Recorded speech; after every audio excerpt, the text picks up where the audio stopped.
Time to shift focus to one of the auto majors, Tata Motors, and understand what's next for the company, the growth targets, key launches, and how the company is dealing with the rare earth magnet issue. Listen into an excerpt of the conversation my colleague Shrishti had with the management.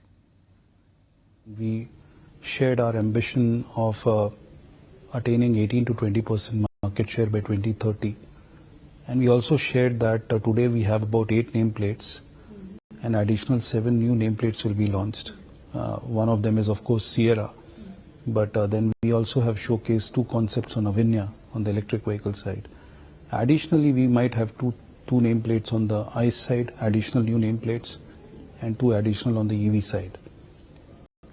This will be to increase our addressable market, which essentially is the gaps, as you say, gaps of certain segments where we are not present today. So these products will be addressing those gaps which are there. And as and when we decide and we are ready to share with you which exactly those segments are, we will share it at the right time. All right, all eyes on that. But Mr. Chandra, you have been the leader in the EV space. If we see the global picture of the EV industry, that is not shaping that well versus what was anticipated maybe 2 to 3 years before. Also, the biggest market, that is China, they are undergoing price cuts with a substantial number.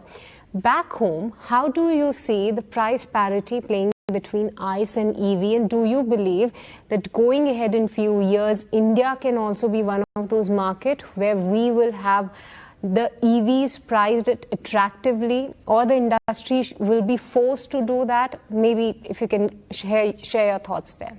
Yeah, I think, the India story has been, or the playbook has been quite different than what it has been globally. We have a very different challenge, when it comes to increasing the penetration of electric vehicles as compared to, because our flexibilities are less.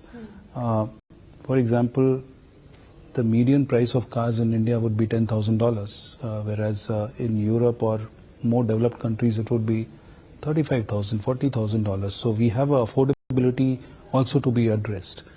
At the same time, you have to ensure that all barriers around range, charging infra, all has to be taken care of. So we have to do more with less, that kind of a situation. I believe that Indian consumers are also very, very smart and savvy in terms of the choices that they make.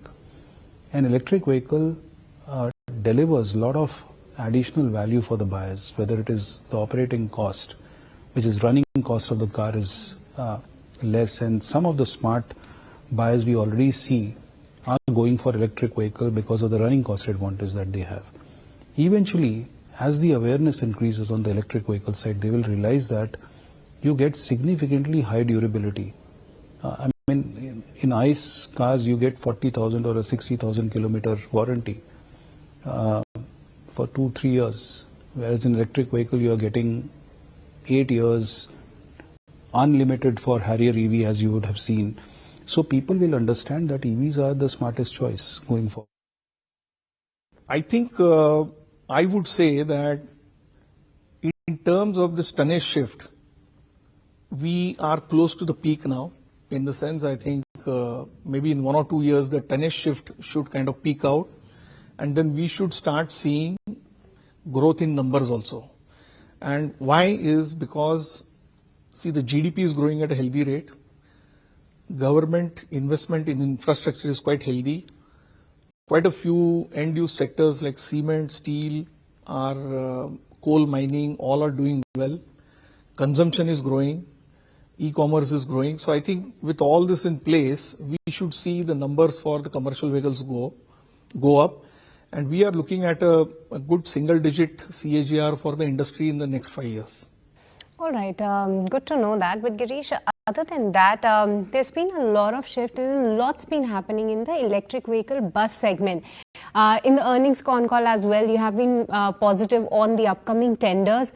So give us some sense that for FY26, what's the expectation on the new tender opening? How is Tata Motors planning to participate in that? What are the plans?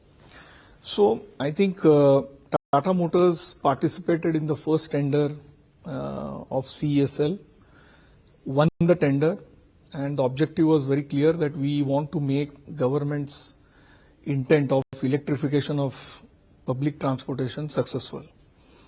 Post that, we were awarded 3,600 buses. We have been operating these buses in 10 cities and very successfully. I think we've used these 3 years to cover almost more than 31 crore kilometers cumulatively. That's the kind of experience we have now, and I think we have built the model. We know the operating mechanisms, the standard operating procedures, both from safety point of view, uptime point of view. And I think financially also the model has been put in place. We have been EBITDA breakeven last year. We are looking forward to further improving the financials this year. Now, meanwhile, there were quite a few new tenders which the government had come up with, which we had stayed away because we were looking for two specific requirements. One is a payment security mechanism, and second one was about an asset-light model because we can't have so many buses on our balance sheet as per the GCC model. I think finally both these requirements have got accepted, and as I understand, by this month end, a new tender should come up, and we will participate in that new tender after studying all the requirements. So I think we should be getting back into the business of quoting or bidding. In addition to that, I think we have been working on the private sector also. There are quite a few customers who are coming forward in private sector to electrify there, and in fact, more the kilometers that are run in a day, I think the payback with respect to an ICE bus is faster in terms of the lifetime.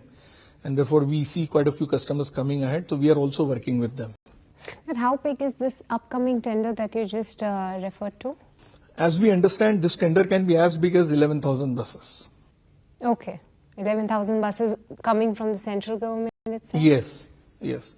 So it is, aggregating the requirement from 5 states, as I understand, and which will amount to almost 11,000 buses. But I think we'll have to wait for the actual tender to be floated. All right. The other issue that is persisting in the auto industry is the rare earth magnet issue. I wanted to have your thoughts on that because for now we have seen a lot of these two-wheelers, OEMs, including passenger vehicle divisions, speaking on that. How is this issue impacting the EV side of business of yours? So let me speak for both CV and EV, right? In the sense, actually this is not impacting EV alone. It also impacts the basic CV business.